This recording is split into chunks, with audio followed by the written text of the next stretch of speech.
Good morning, everybody. I have to tell you that I have never done this before, but I am going to attempt to teach your children via video. So I have Teddy, who is filming, and you will see Brutus, my new dog, who is going to probably be in the video with us. But in the meantime, there's a couple things you're going to need. You're going to need some white paper, does not have to have lines on it, and you are going to need markers. You're going to need, or crayons, a blue marker, a red marker, a yellow marker, aqua marker, and a green marker. If you want to pause now so you can go gather everything, this is going to be the second part of our learning. That would be great.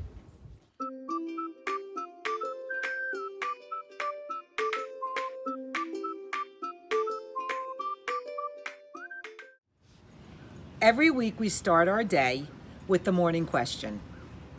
The students really look forward to the morning question. So here's our question this week.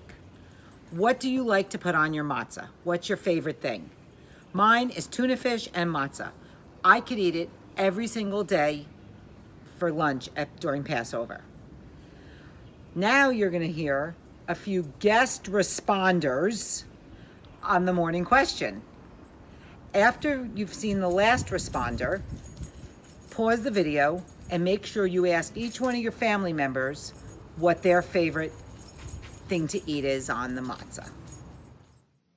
What I like to put on my matzah is chocolate. My favorite thing to put on matzah is strawberry jam. I eat it for breakfast every day during Passover. My favorite matzah topping is butter. It's my favorite ingredient. Hi, Kita Alice. I just want to say good morning, Boker Tov, to all of you. My favorite thing to put on matzah for Pesach is peanut butter. And Yael, we don't know what Yael likes yet on her matzah, but we will find out this year and I will let you know. So if you haven't tried peanut butter on matzah, please check it out this Passover. Have a great day, everybody. Hi guys, it's Rabbi Cece. And I want to tell you my favorite thing to put on matzah. I love to put on my matzah some tomato sauce and some spices and some shredded mozzarella cheese. Pizza. I like to put pizza on my matzah. I got a message that I'm supposed to say what my favorite thing to put on matzah is, but that's an odd thing. I must have gotten it wrong. The answer is cream cheese for everyone. So I don't know what the question really is. Cream cheese. My favorite thing to put on matzah is cream cheese and lox. My favorite thing to put on matzah is cream cheese. I love that for breakfast in the morning. What I like to put on my matzah is cream cheese and strawberry jam. To me, that is the ultimate snack. What matzah do you like, Eitan? Eitan, I love matzah pizza. So, how do I like my matzah? Well, of course, during the Seder, I'll just eat it plain. But, like, during the rest of Pesach, I sometimes make matzah pizza. Sometimes I'll eat chocolate matzah. And, yeah, that's about it. My favorite thing to put on matzah is tomato sauce and mozzarella cheese, making a matzah pizza. I like to put on my matzah jelly.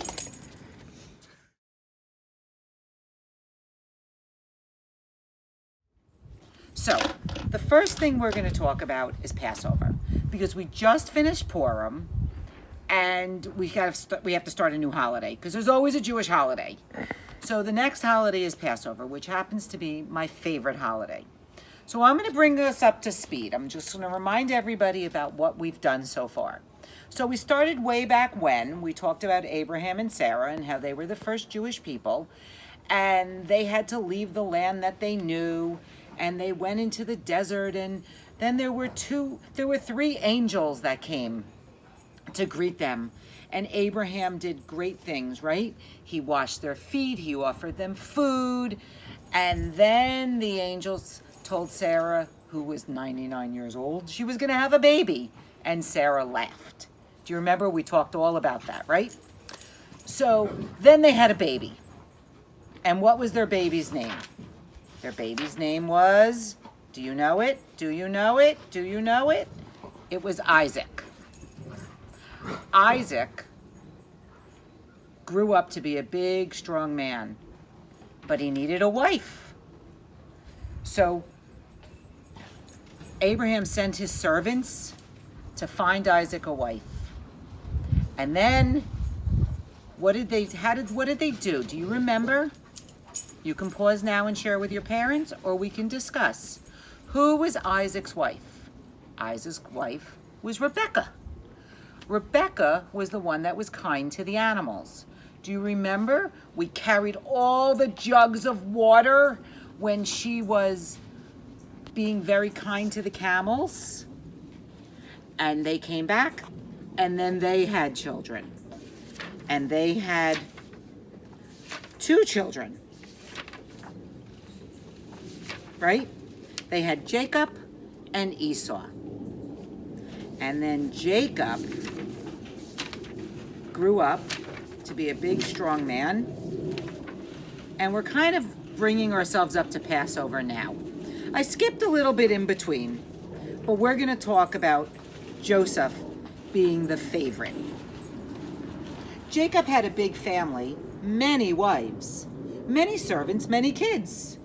Just like his mother and father, Jacob had a favorite son. Joseph was his favorite son. Jacob loved Joseph more than his other children. Jacob gave Joseph a special gift. Jacob gave Joseph a coat of many colors. Joseph had dreams that said he was the best son. Joseph's first dream was about grain. This was his dream. Everyone in the family made a bundle of grain, and all the bundles bowed down to Joseph's bundle. And Joseph had a second dream. It was also about bowing down. In this dream, the sun, the moon, and the stars bowed down to Joseph. The other brothers hated his coat. They hated his dreams. And they hated him. They threw him in a pit. They poured blood on his coat. And they told Jacob he was dead.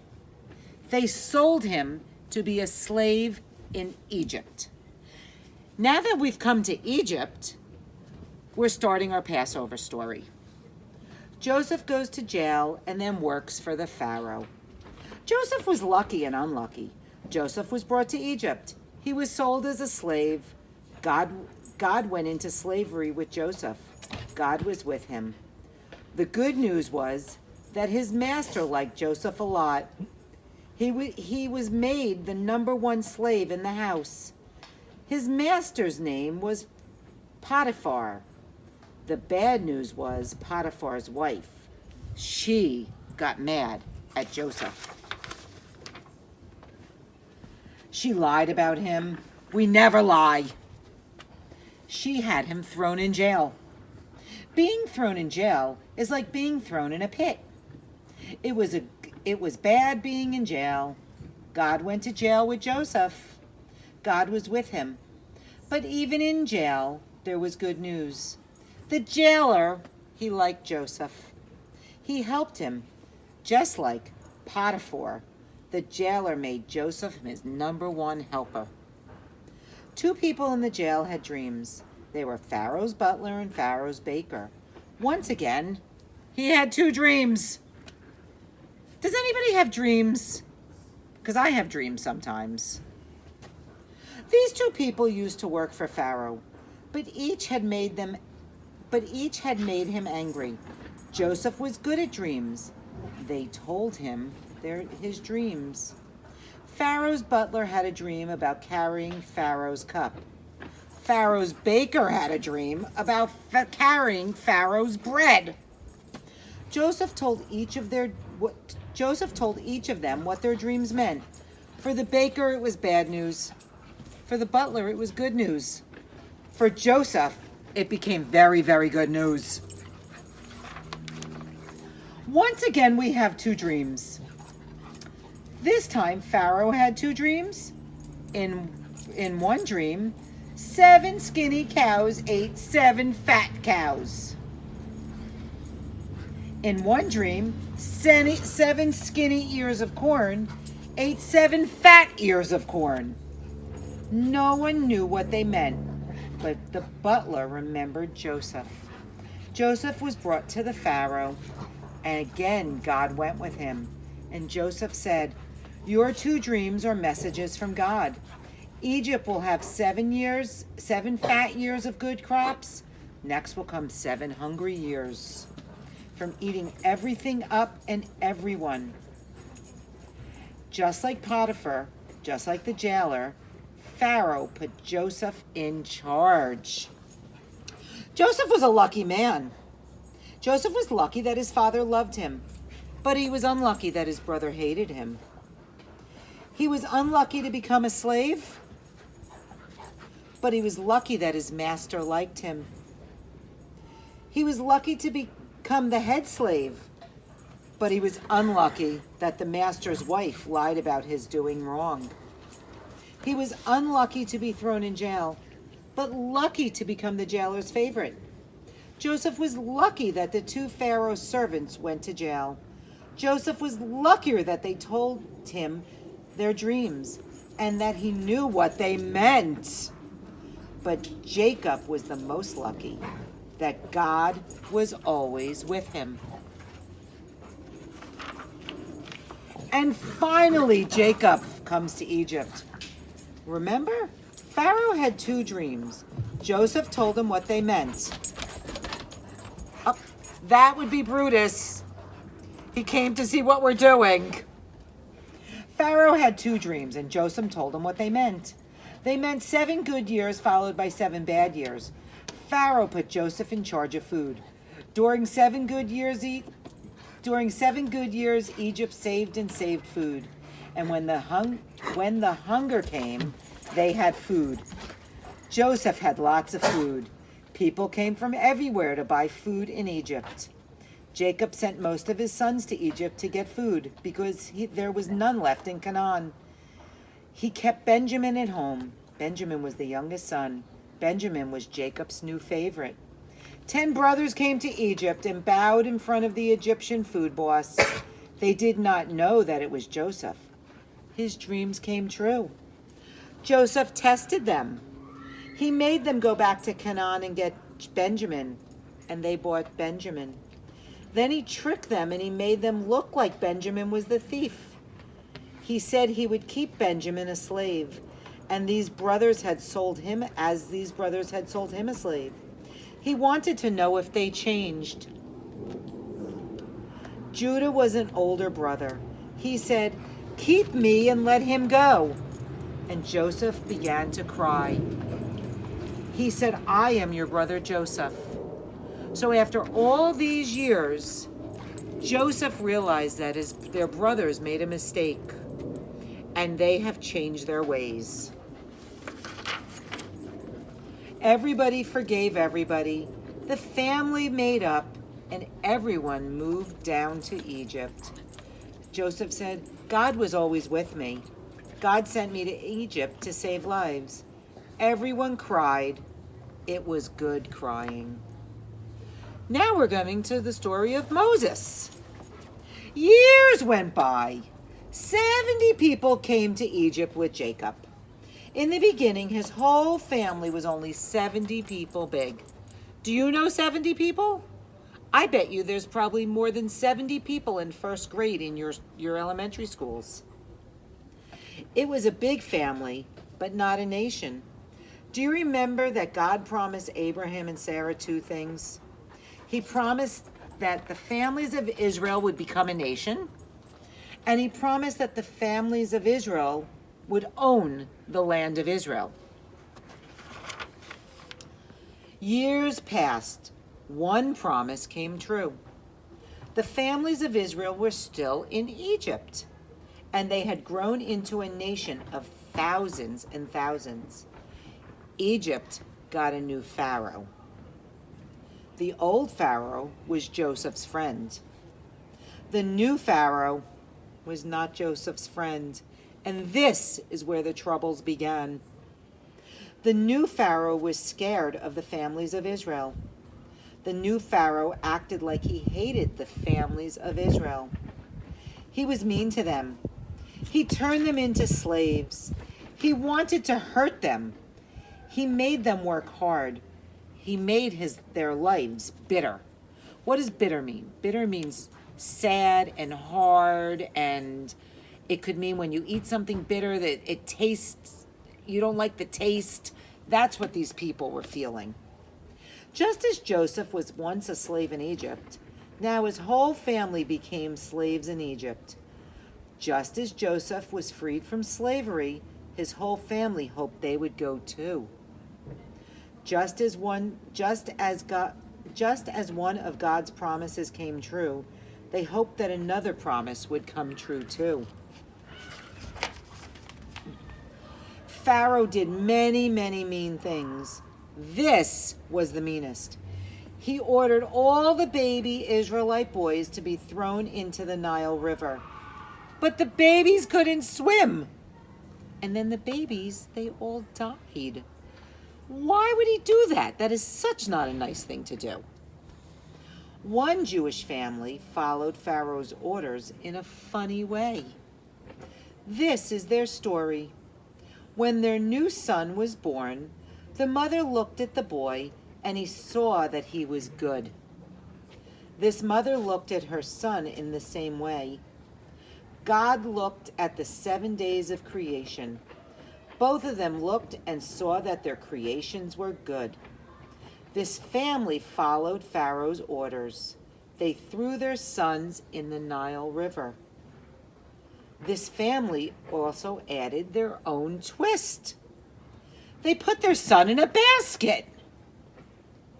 The basket was covered with pitch, which is dirt. Just like Noah's Ark, the basket floated just like Noah's Ark. The baby was kept safe from the waters. Just as creation was started, just as creation was the start of the good things, this boy would be the start of wonderful new things. Just as Noah's Ark was a way of saving life, this boy would change thousands and thousands of lives. As Egyptian women found the boy in the basket and took him, she decided to make him her son. The woman was Pharaoh's daughter.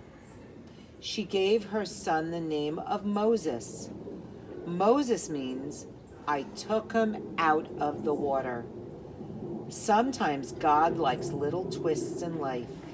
The Jewish boy became the prince of Egypt. Miriam was hiding in the bushes. She was Moses' sister. When Pharaoh's daughter took the child, Miriam came running. Miriam had been hiding and watching. She told Pharaoh's daughter that she knew a good nurse. And Pharaoh's daughter asked to meet the nurse.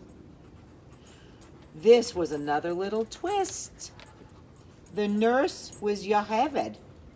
This was Moses' real mother. She helped raise her son. The prince of Egypt was raised by a Jewish woman. Yocheved gave Moses away, but yet she still raised him. Moses grew up, and one day Moses saw an Egyptian boss hitting a Jewish slave, and he got mad. He killed the Egyptian. There was another little twist. A prince of Egypt became an outlaw for helping the Jew. Moses then had to run away from Egypt. We are still waiting for God's second promise to come true. So I'm just going to share my little book here that I love, and all the kids always love this book. So Miriam sat alone weaving her basket. She wasn't sure she wanted a baby brother. Just look how they fussed over Moses. Such strong hands. God will make Moses a great leader someday. Thought Miriam. Maybe if I make the most special basket, they will fuss over me. Can you see? It's really 3D now.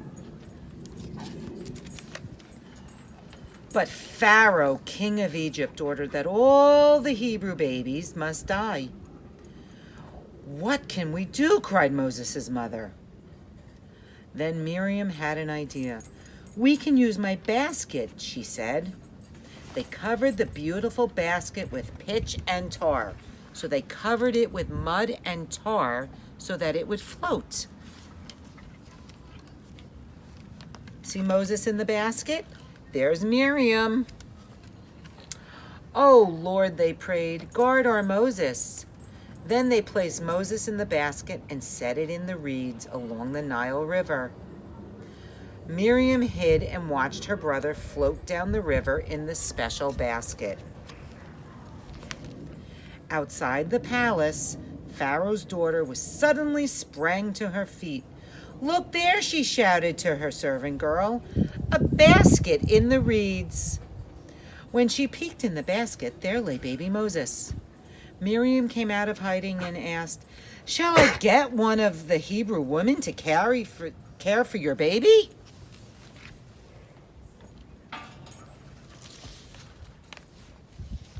So Miriam took Moses to his own mother, who raised him under the protection of Pharaoh's daughter.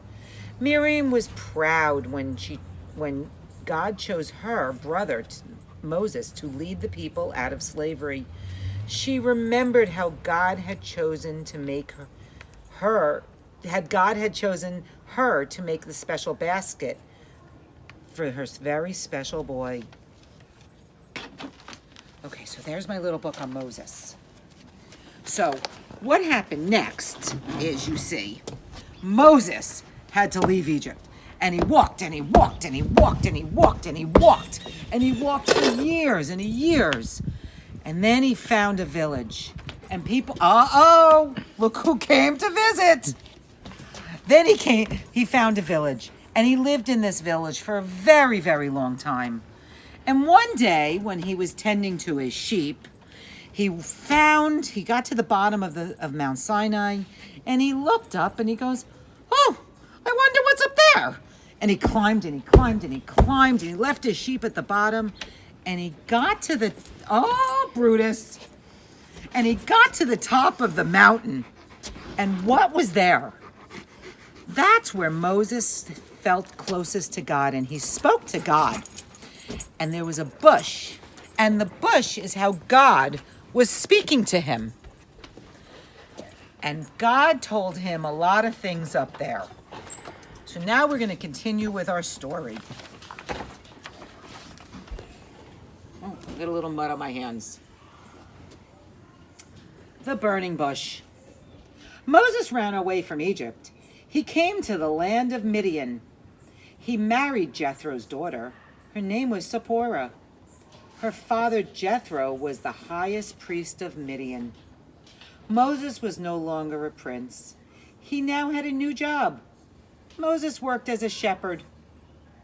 Basically, he was a farmer. One day, he led his sheep far into the wilderness. They went to a faraway place. They went to a place Moses would visit again. They came close to Mount Sinai. This day would be a lot like another day at Mount Sinai. Moses saw the burning bush. The bush burned and burned. The fire did not eat it up. The bush kept burning and burning.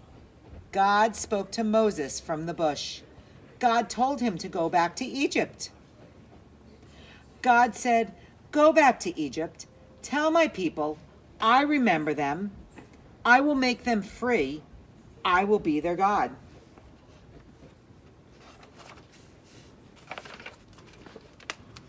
Moses said, "They will not believe me." And God said, "Take your staff, throw it on the ground." And Moses did what God said. A miracle happened. The staff became a snake. So what is a staff? A staff is a big long stick. It's like a walking stick. And when Moses threw it on the ground, it became a snake. God said, "Do this and they will believe you." God said, "I will make you my people. I will give you the land of Israel." These were the same promises that God promised Sarah and Abraham, and God remembered. And Moses went back to Egypt. He took his brother Aaron. This was the beginning of the Exodus. What does Exodus mean? Exodus means to leave. Soon the families of Israel would all meet God at Mount Sinai. The promise of Israel was beginning to come true. Blood, frogs, lice, wild animals, sick cows, boils, hails, locusts, darkness, and a visit from the angel of death. I actually think...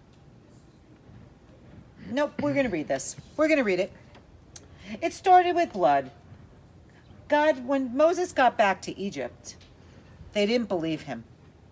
So he said to Pharaoh, if you don't believe me and do what I said and let my people go, bad things are going to happen. So the first bad thing that happened is it started with blood. God made all the water turn into blood. So Aaron took Moses' staff, his stick, and he held it over the Nile, and the Nile turned into blood. Pharaoh didn't change his mind. He said no to Israel, and his heart was still hardened. The next plague came when Moses said, you better let my people go. And Pharaoh said, I'm not letting them go. Plague number 2 came. Next came the frogs. Frogs were everywhere. Aaron went to the Nile again. He took Moses' staff. He held it over the water. And this time out of the water came lots and lots of frogs. Pharaoh didn't change his mind. He still said no to Israel. One morning when Pharaoh was asleep, awoke in his bed, there were frogs on his head and frogs on his nose, frogs on his toes, frogs here, frogs there, frogs were bouncing everywhere. After that, all kinds of bad things started to happen. Moses told Pharaoh that God wanted to take Israel out of Egypt. Pharaoh said no 9 times. His heart was not nice to the Jewish people. 9 times. The 3rd time, everyone's hair had lice and bugs, and they were all itchy. No one wants lice and bugs. The 4th time was the wild animals. All of the cattle died. They all turned over. The 5th time was the cows getting sick. The 6th was boils. Everybody had sores on their skin, and there was not enough Band-Aids for them. The 7th was hailstorms. So it was like ice balls were coming out of the sky. The 8th was locusts. Locusts are like big grasshoppers that are eating up everything. The 9th was the last plague that Pharaoh said no to. All of a sudden, it went completely dark. He said there will always be darkness. So it's not sunny out like this. They were going to have to live in darkness. You could almost get your sunglasses. It's like wearing your sunglasses inside. And then the 10th plague came. And this made Pharaoh change his mind. Pharaoh didn't change his mind yet. He still said no. Then God made the last plague. This was the hardest and the strictest plague. It was also the saddest. This plague brought many tears. The 10th plague was the death of the oldest Egyptian sons. This time Pharaoh said, yes, you will not take my son from me. Now the families of Israel could bake their matzah and leave Egypt in a hurry. Now they were on their way to the promised land. So what happened is Pharaoh said to Moses, take your people and go. So they were baking bread, and the bread didn't have time to rise. So as they were walking and leaving Egypt, they took the bread flat. So that's why we eat matzah. So we're going to end our Passover story here, and I'll continue next week, I promise, because I hope you're enjoying this. And I think we're going to move on now to do some vowels. So I think Morah Eileen should have sent you vowel paperwork that you would have needed to print, or you can view it. So let me show you what she has. Here's my grill. Okay, so you probably need, please, all your markers and your piece of paper. So we have been working on vowels with the students. This is the best one. Excuse me. This is a great one. So we're making vowel sentences. So each color, this vowel makes a sound. This is the aqua, so that's the ah sound. This is green, as in the E, green. This is the red, as in red. This is O, as in gold, but we're calling it yellow. And this is the oo, as in blue. So basically what we're asking the students to do, and I'd like them to make vowel sentences for me, similar to this. So they're gonna make a sentence. Oh, let me get my cheat sheet. And they can have their cheat sheet out. We are learning. I would like them to have the cheat sheet in front of them if they can, because we always put the cheat sheet up on the board for them.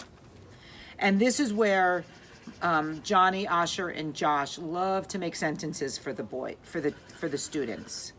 So what I'm going to do is I am drawing a sentence. And you could be drawing a sentence too.